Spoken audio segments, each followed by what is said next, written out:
My name is Alex Pennington, and we are the Aspiring Writers United. Today, I am joined with author and CNN correspondent Tom Foreman. I blanked on the word. I knew I was going to blank on it. Thank you so much for joining me today. Sure, happy to be here. So, may start us off. Can you tell us a little bit about your writing process in terms of pantsing versus outlining? Well, even when I was younger, I was never good at outlines. I know plenty of people who are very good at outlines, but even when I wrote papers in school, I typically wrote the paper and then went back and reconstructed some kind of outline for it. Because the teachers often wanted an outline. So I would finish the whole paper and then go back and say, okay, here was the outline for it. In part because to me, writing is much more a process of discovery. And that discovery, if it strikes me as fresh and new as I work through it, then I think it can be fresh and new to the person who is reading it. Now, that said, on longer projects, I have gradually evolved into a bit of a hybrid where I will begin writing the part I know or the parts I know I want to write, and I will let them flow. And then after a while, I will start seeing the bones, the spine of this story. And then I will start throwing down note cards with scribbled notes on them that I can move around and say, okay, what do I have? What do I not have?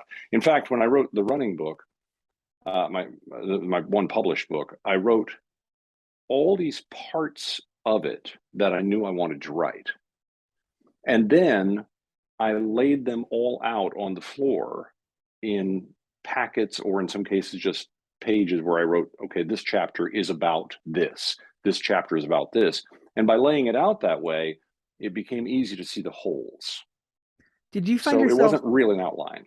Did you find yourself kind of moving those around though? Like, so you kind of had the bones of the story when it came to like chapters and Sure.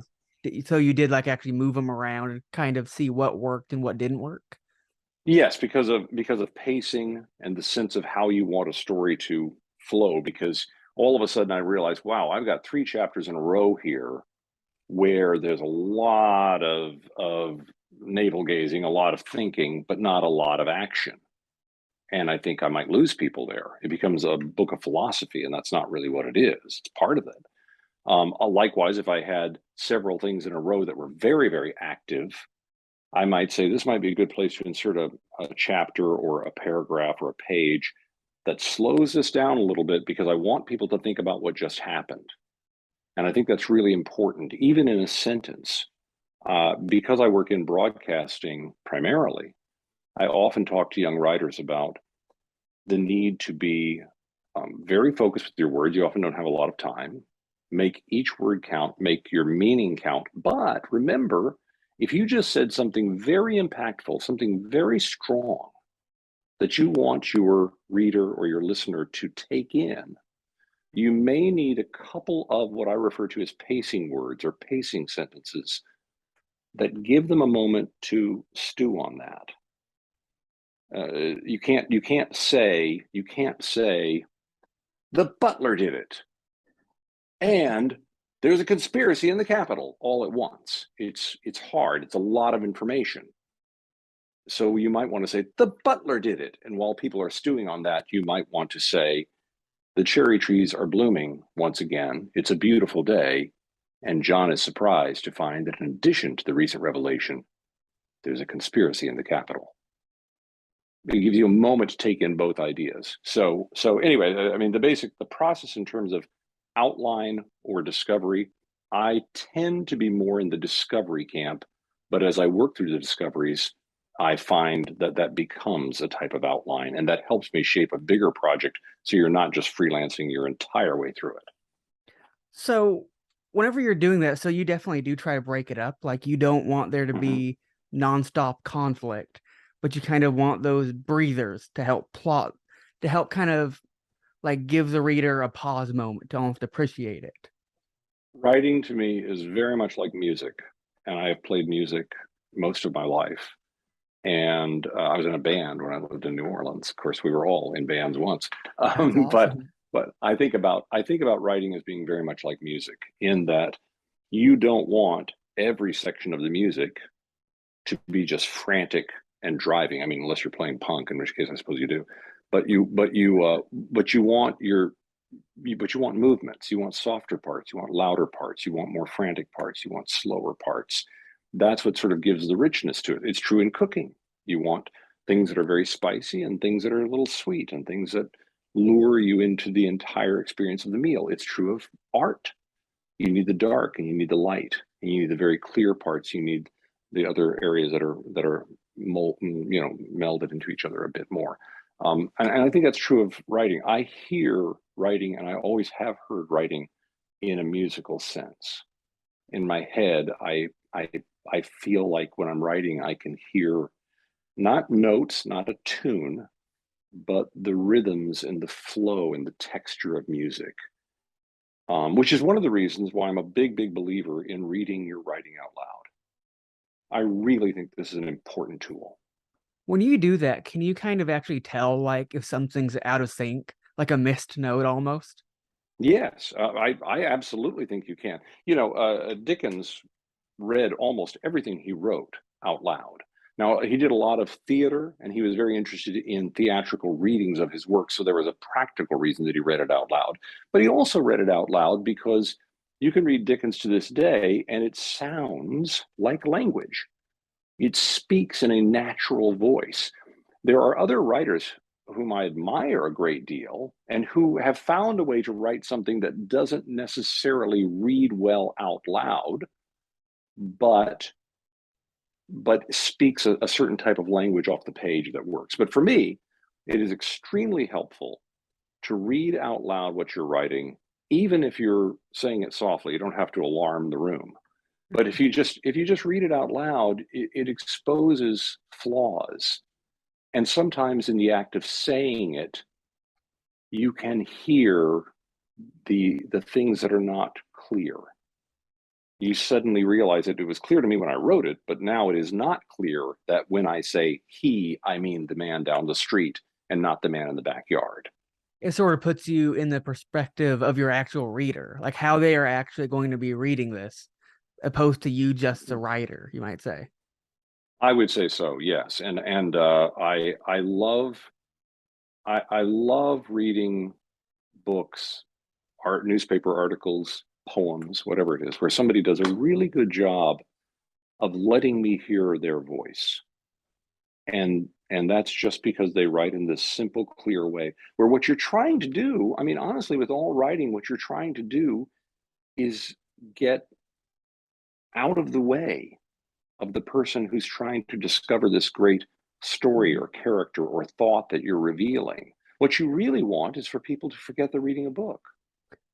It's You want like them you're to so forget they're immersed. reading a story. Yes, you're in the story and you're there. And once you're there, people aren't sitting around reading, they're not sitting around reading The Great Gatsby thinking, I'm getting through a book here.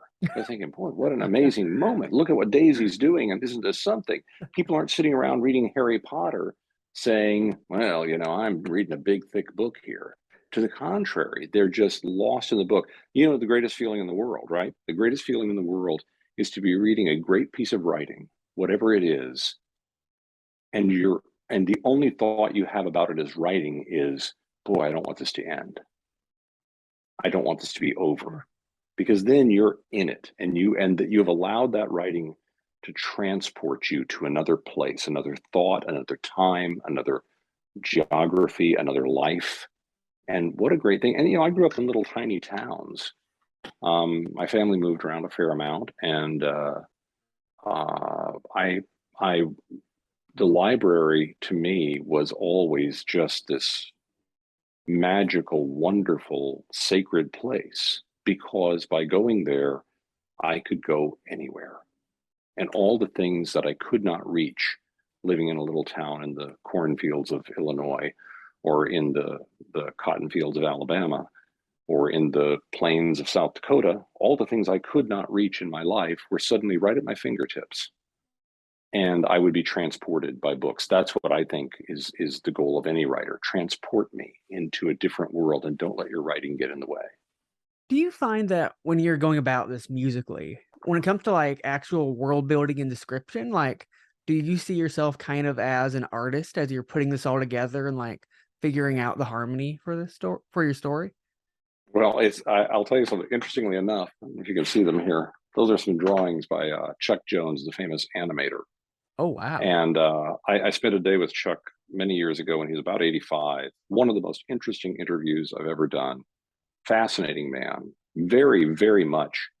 I mean, you think about Bugs Bunny, you think about Wile E. Coyote, you think about How the Grinch Stole Christmas, the animation, and you think of cartoons and drawing. And of course, he was enormously gifted at that. But Chuck and I spoke about writing and literature more than we did animation during that day. He was extremely excited talking about writing and literature. One of the things Chuck said, though, that I really like when you use the word art, he said, artist is a gift word, meaning somebody can call you an artist, but you can't call yourself one.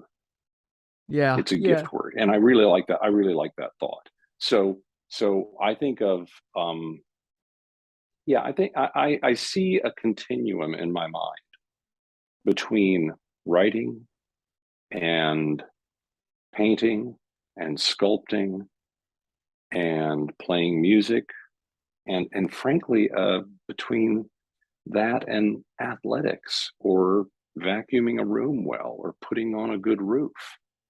It's sort of this whole quest to get into flow, to get into this point where what you are creating is bigger than you. It's more important than you. It's more important than your ego. It's more important than whether or not it will sell. It's does it matter? You don't I don't think, except for rare circumstances, you don't write in journalism. I mean, you do it for a living, I guess, but you don't write to make money. You write to make a difference. I completely agree with that. And well, I mean, it's interesting because like let's say you're an aspiring writer, you're probably not actually going to make money for many, many years. And so if that's your core motivation, I feel like a lot of people really fall flat and end up giving up a couple years into it, opposed to Well, carrying that's very on. yeah, that's very dispiriting, isn't it? It's very dispiriting to think I'm going to make a lot of money off of this. And I think that with there are rare exceptions, right? There are the Mhm. J.K. Rowlings, there are those people, there are the John Grishams, there are people who make a lot of money off writing. There are people who win the lottery. It doesn't mean you're going to win it, and it's right. I was gonna say that can't be like your expectation for yourself. Like you can't be thinking, okay, I'm going to be a millionaire next year by the time I finish this first draft of my story. It will just hurt you if that is the case. But if you find the real value in writing, and it's not that that may not happen for you, and it's not that you can't make a living for it. I mean, I made a living as a writer of news, as a journalist for more than 40 years now. And it's not that you can't make a living from it, but the idea that many of us have of I will be a writer. I will wake up with the dew on the grass and I will get my Diet Coke or my cup of coffee or whatever, and I will sit out back and I will think great thoughts and I will write, and then I will go for a walk with my spaniel, and then I shall come back and put on my sweater and write a few more words and exchange notes with Binky or whatever. And it's like, well, I guess there are some people who have that. I guess George Plimpton had that life, but I don't think that most of us do. Mhm. And I think, it's funny because my book was about running initially. It's about a lot of things, but it has a lot of running in it. One of my friends is an Olympian Mhm. and or former Olympian, one of the great marathoners of our nation's history, Meb Keflezighi. Wow. And Meb and I were talking one time about running marathons, and he was talking about, well, you do this, you do that, and I said, Meb, when we toe the line at a big marathon, there are like 6 or 10 of you who have a chance of winning. The other 50,000 of us are running for something else. Right. And I do that. That's a good lesson to me. I remind myself of that every time I go to races. I go to marathons all the time. I will not win a marathon unless there is some enormous catastrophe and everyone else gets lost. I will not win a marathon, but that doesn't mean the process is not enormously rewarding. And ultimately, right? Why do you write? Why do you write? You write because you can't not write. Because in your head, it's always, these things are always happening, and it makes you want to write. I've actually thought about that quite a lot. It's like, let's just say I decided I'm going to give up writing and I try to go a week without doing it. It's like the story is still in your head. You can't Mhm. unsync ideas. Once you have that story, it's a part of you forever. Yeah, it is. And I don't know if you're this way, but I've always had stories that many years ago I wanted to write Mhm. and I just didn't. I wrote the whole thing in my head. It's still there. Now I don't have the motivation, or it's kind of timed out. I'm like, well, I don't think I'll ever write that now. Partially because I killed the entire process of discovery by just thinking the story without ever writing it. Um, but but yeah, it's there in your head all the time. I do think now this speaks to the notion of how do you talk about the process of writing. Probably one of the biggest challenges for all sorts of people. And again, this is similar to running. The hardest part of running, even when I'm doing big mileage, when I'm doing 40, 50 miles a week, and I used to, at times I was doing like 90, 100 miles a week. You know what Wow. the hardest mile is? You know what the hardest mile is? What? The first mile of every day. Because it's so easy to say, well, I'm comfortable, or maybe I'm sore from yesterday, or maybe I don't want to go, or maybe it's hot, or maybe it's raining and you don't want to go. You have to find a way to get that launch, to get out there and go. And for writing, Jerry Seinfeld once in an interview said something like he would put big calendar on the wall and he would put a red X or a red check mark on every day that he wrote, because it reminded him day in and day out. It was a thing up there saying, if you want to put the check on there, if you want to keep that line continuous, you have to write. That's smart. It is smart, and it's Meb, my friend, has said that about goals for marathoning. He said, write your goal down and put it where you can't miss it. What time are you trying to hit, or what, if you just want to finish a marathon or a half, 5K, whatever it is, write it down, put it where you can't miss it. So every day it is reminding you, this is something that you promised yourself. How did you find the motivation to write whenever you would get up and have those days where you're comfy or maybe aren't feeling super motivated? What was your kind of secret to get you to actually put words on the page? Uh, a lot of it is momentum. Get Once you get started, it's easier, and you can't sit around waiting for inspiration. I remember talking to a songwriter in Nashville many years ago with my older daughter Ronnie, and this is a professional songwriter, and she said to him, "Do you wait till you have an inspiration for a song?" And he said, "Oh, I'd be broke if I waited for an inspiration." He said, "Inspiration only comes along once in a while." He said, "I get up every day and I start." And I think for some people that can be a time thing where you say, "I will start every day at this time." I think that works for some people. Some people may have a minimum, like I need to write this many words or this long a period of time. Among tools that I find helpful to people, one is, don't stop writing when you hit a roadblock. When you run into something that you don't know how to solve it. Don't stop. Stop when you know exactly what you want to write and you're eager to write it. Because one, giving it 24 hours or 12 hours or whatever it is, will let it percolate more in your head. It'll probably get better, but also it makes you eager to go back to the process. Nobody wants to go back to a problem. People love to go back to rewards. So give yourself a reward. When you know exactly what's going to happen in the next chapter, say, oh man, I can't wait to write that. That's why I'm stopping now, because tomorrow I'm ready to go. And I think that creates momentum, which I think is useful. So I think tracking what you do so you see the intermittent rewards. A book project in particular is just too long to say, I'm just going to power through it. It's hard, right? Yeah. Stephen King has suggested that whatever you're writing, and I think there's wisdom in this. I haven't been able to quite do it yet, but I think there's real wisdom in this. He has said, power through in like 90 days. Whatever you're writing, do the first draft top to bottom in 90 days. Don't worry if you have it right. Don't worry if there are holes in it. Don't worry if your characters are screwed up or you have plot holes or whatever. Don't worry about that. Get to that point, because fixing something where you can see it as a possible completion is easier than grinding away at this kind of ephemera of I think maybe I have something. And I will say, I have done this. I don't know if many of the other folks listening now have, but I have had the occasion where I start writing a paragraph and I'm not sure what I want to do left. So I start fiddling with that paragraph, and then I fiddle with it more and more and more. And finally, after what seems forever, I have this one paragraph that looks great, but then I'm like, oh, what am I, Hemingway? Am I going to sit around for 4 days working on one paragraph? That's not me. And by the way, I cannot imagine the big project if it took me this long to do a paragraph. And you can get bored with the project, and I think that's a killer. So I think Stephen King has a good idea. He seems to have found some success in doing this. To plow through, get something in front of you that you can imagine, that you can see. How do you kind of fight that perfectionist urge that we all have in ourselves?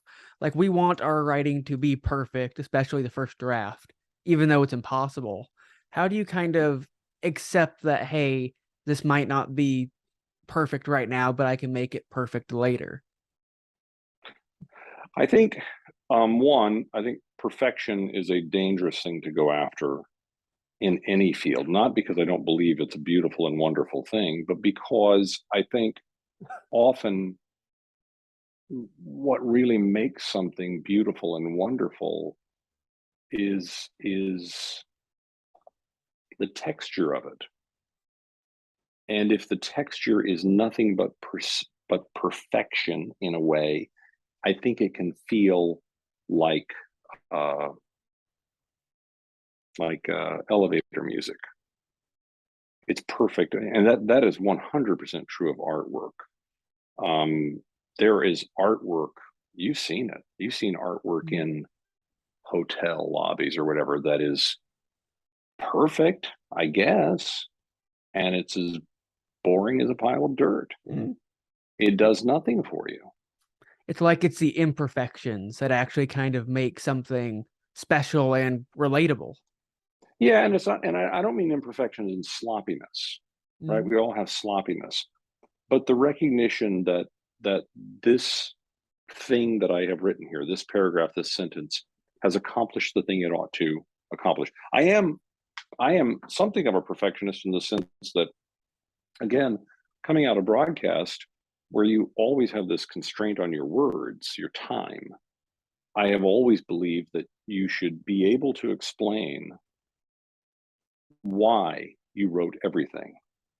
Why did you choose this word? Why did you choose a spiky word instead of a round word in this sentence? Why was one better than the other? Why did I want a word of 3 syllables here instead of one of 2 syllables? And I do think these things all the time. Why do I want a sentence of 7 words here instead of one of 8 words? And how does that relate to the sentence before it and the paragraph before it? And why did I want a new paragraph to start here when maybe I could have made it part of the previous one?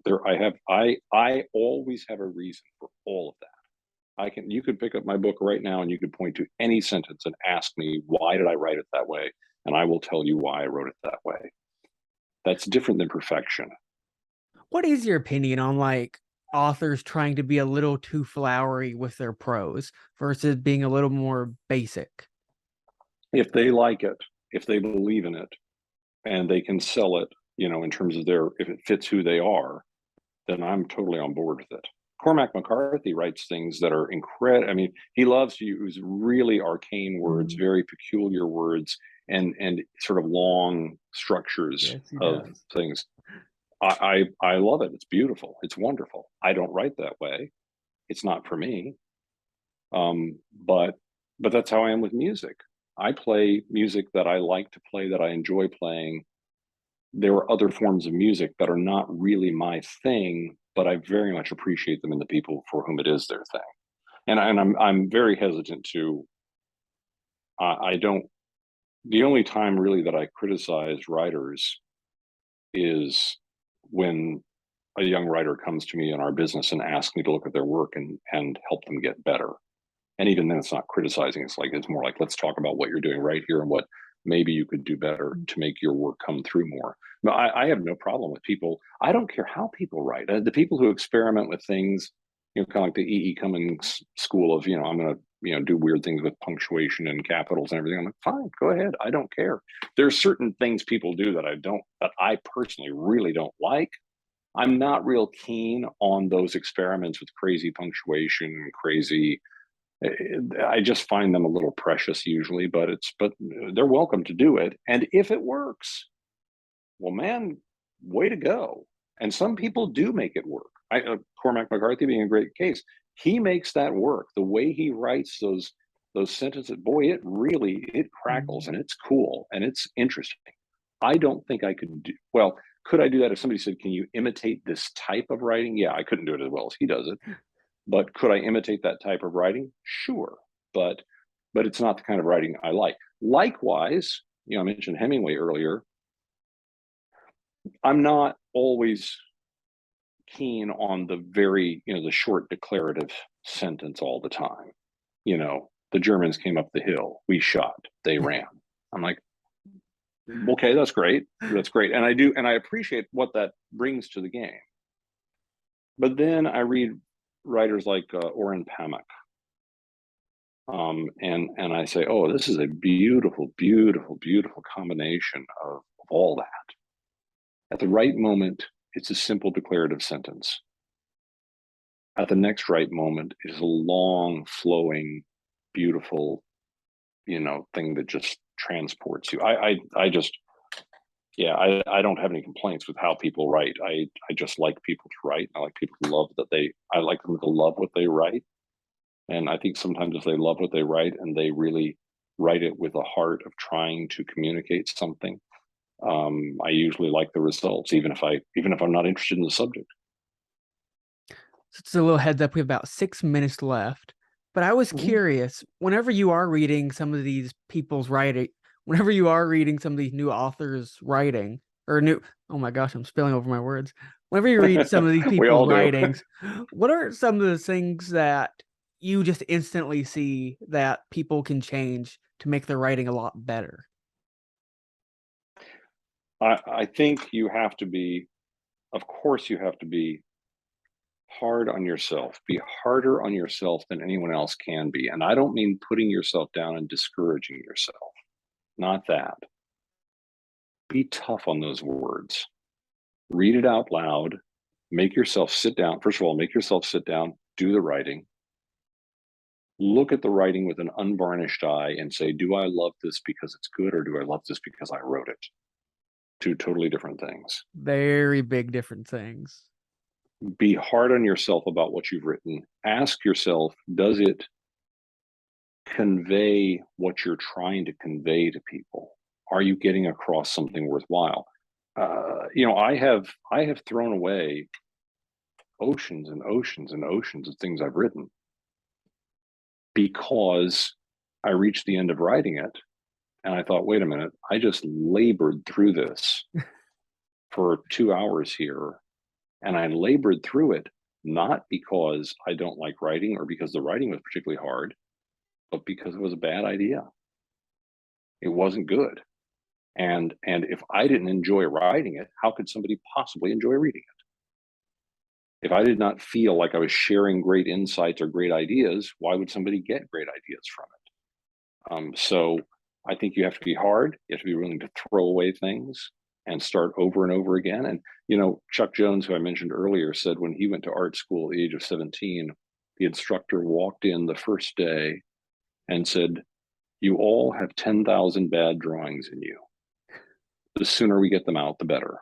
Let's start drawing." Mm-hmm. And in that sense, and I've always said this about running. I said this about running. I say to people, and when I talk to marathoners, when I speak at running conferences, I say, welcome the bad runs. Welcome the bad day of writing. Welcome the day where you struggle and where what you wrote was horrible and where you felt like you could do nothing good and you think that maybe you should never do this again. Welcome that day and put it aside, because you have to get that day out of you. It's in there. They cannot all be perfect days. They can't all be perfect sentences. It is not always a joy. If it were, everybody in the world would have a book on their desk that they wrote. This is a struggle, and you must welcome the bad days, because the bad days are when you are learning. The bad days are when you're getting challenged to make yourself better. It's a great, great, great thing. We do not learn from our successes. Our successes tell us we were right, and we all think we're right to begin with. We learn from our failures. Our failures tell us where, for some reason, we were wrong. So let's learn from that and move forward. That's why I'm grateful for those moments. I love that. That is so awesome. So we have about 2 minutes left. Could you maybe give us a quick pitch for your book? Which one? The one that's published, or the one I've just written?